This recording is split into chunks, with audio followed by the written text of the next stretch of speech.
En esta radioemisora presentamos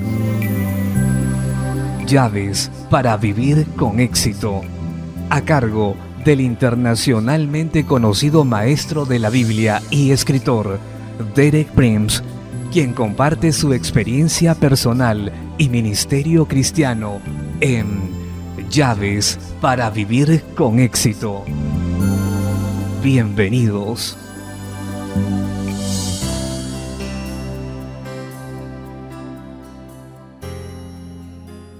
Llaves para vivir con éxito presentan Nacidos de Dios, parte 1.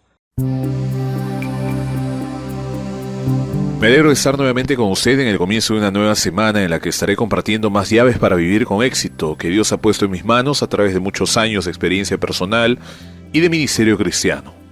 El título de mis charlas esta semana es Nacido de Dios. Compartiré la experiencia más profunda que jamás pueda afectar la vida del ser humano. Primero quiero decir que debemos dar gracias a los que me han escrito. Antes de terminar esta charla estaré dando mi dirección postal para que me escriba. Significa mucho para mí saber la manera en que este ministerio radial le está ayudando y bendiciendo. Por lo tanto, aparte un tiempo para escribirme aunque sea una breve nota. Escríbame hoy. Ahora regresemos a nuestro tema Nacidos de Dios. Esa experiencia de nacer de Dios es una que la eternidad se vuelve parte de tiempo y Dios se vuelve parte del hombre. Para comprenderla tenemos que regresar a la eternidad antes que hubiera tiempo. Eso es posible únicamente por medio de la revelación inspirada de la Escritura, la Biblia. En ninguna otra parte tenemos acceso a esta verdad. Está confinada en las páginas de la Biblia y la enseñanza viene de esas páginas. Vamos a ver en el versículo inicial del Evangelio de Juan, en el que Juan describe una relación dentro del ser eterno de Dios. Estos versículos nos presentan a dos personas divinas a Dios y el Verbo. Sus palabras iniciales son en el principio, y para cualquier mente judía eso lo pondría a pensar en el primer libro del Antiguo Testamento, el libro de Génesis, que comienza con las mismas palabras, en el principio. En el principio creó Dios los cielos y la tierra. Ese versículo con el que abre el Antiguo Testamento, así como el versículo del Evangelio de Juan, es de un gran significado, porque en ellos está contenido el misterio de la naturaleza de Dios, en forma de semilla. En el versículo 1 de Génesis la palabra hebrea para Dios es Elohim, y está en plural, pero el verbo que denota la acción creó es singular, de manera que en el primer versículo de la Biblia tenemos la forma singular y la forma plural en relación con la persona de Dios, y es en el principio, antes que la creación fuese hecha, antes que el tiempo comenzara, Dios es. Y no decimos era, sino Dios es. Dios es uno, pero más que uno, combinando en sí mismo la paradoja de singularidad y pluralidad. Realmente esa paradoja continúa a través de la Biblia y llega a su culminación total en el Nuevo Testamento en la persona de Jesús. Regresemos ahora a las palabras de Juan. Como dije, comienza con la expresión en el principio. En el principio era el verbo o la palabra. Y el verbo era con Dios y el verbo era Dios. Este era el principio con Dios. La frase traducida con Dios en el original griego es hacia Dios. En otra parte de la escritura dice que estaba en el seno del Padre. Describe la relación personal más íntima entre Dios, el Padre y el Hijo, el verbo, la palabra. Luego en relación al verbo dice lo siguiente: todas las cosas por Él fueron hechas, y sin Él nada de lo que ha sido hecho fue hecho. En Él estaba la vida y la vida era la luz de los hombres. La palabra en griego que la Biblia traduce verbo en ese pasaje es logos. Logos es una de las palabras más profundas y llenas de significado en el idioma griego, y el griego es un idioma rico en extremo. Logos significa mucho más que la palabra o el verbo. Podemos decir que esta palabra logos significa comprensión, razón, inteligencia, propósito. Es una de esas palabras que no se pueden traducir usando un solo concepto. De manera que si analizamos esta descripción que se nos hace aquí del verbo que estaba con Dios y era Dios, quizás la podamos describir con frases como estas: la infinita comprensión y propósito de Dios expresados, no en mera teoría o conocimiento, sino en una persona. Es muy importante que veamos que la revelación óptima de Dios no es solo teoría, no es solo en conocimiento intelectual, no es en palabras, plural, está en una palabra, el verbo de Dios, la palabra divina, la persona. Sabemos que la personalidad es superior a lo impersonal. Es muy apropiado que la revelación completa de Dios no esté contenida solo en cosas o en palabras o escritos, sino en persona divina. Esta persona divina está relacionada con Dios como un hijo con un padre. Manifiesta la imagen perfecta de Dios. En un pasaje de la epístola a los hebreos, que también está dirigida específicamente a la mente judía, dice que Él es la misma imagen de la persona del Padre. Es el canal de su actividad creativa.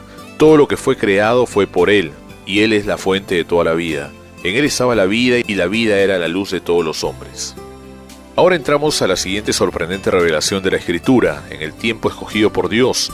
Esta palabra divina y eterna fue manifestada en la historia humana en la persona de Jesús de Nazaret.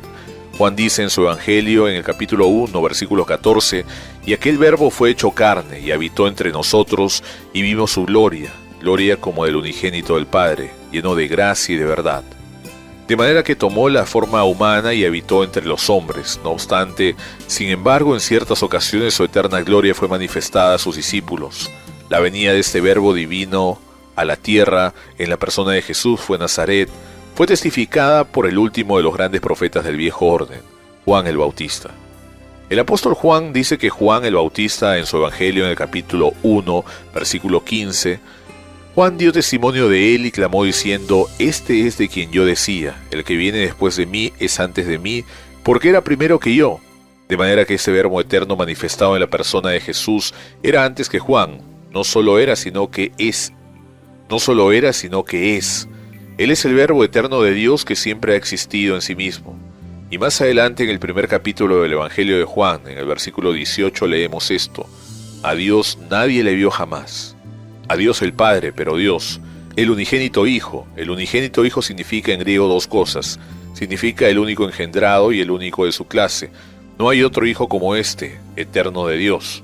El unigénito Hijo que está en el seno del Padre, Él le ha dado a conocer. No podemos ver a Dios el Padre. Pablo dice que Él habita en la luz inaccesible, que ningún hombre puede ver ni jamás ha visto, pero lo podemos ver representado, perfectamente representado en la persona de su Hijo, manifestado en la historia humana como Jesús de Nazaret. Recordemos que Jesús dijo, «El que me ha visto a mí, ha visto al Padre». Si usted quiere saber cómo es Dios, vea a Jesús. Él es el representante perfecto, y también necesitamos recordar que no solo el último profeta del Antiguo Testamento testificó de Él, sino que fue profetizado por todos los profetas del Antiguo Testamento. Y aquí está un versículo que es muy conocido en Isaías capítulo 9, versículo 6, que habla de esa manifestación milagrosa de Jesús.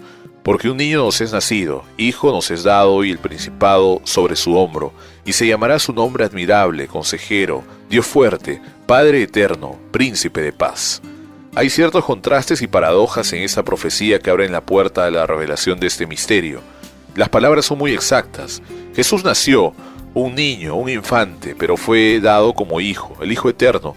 No se convirtió en el Hijo de Dios cuando nació de María, nació como niño, pero fue dado como Hijo eterno. Entonces, ese mismo niño es llamado Padre eterno, o el Padre de la eternidad y el Príncipe de paz y Dios fuerte. Aquí tenemos a un niño que está por nacer y sin embargo es el Dios fuerte. Note lo clara que está esta predicción cuando lo vemos cumplida en Jesús de Nazaret. Tenemos que ver aquí las tremendas implicaciones de este evento en la historia humana, para la raza humana en general y para cada uno de nosotros individualmente. El Hijo de Dios, su nacimiento, su manifestación en la carne como hombre. Para terminar, quiero dejarlo con dos grandes verdades que quiero que recuerde. Primero, que toda la historia fue afectada por su venida.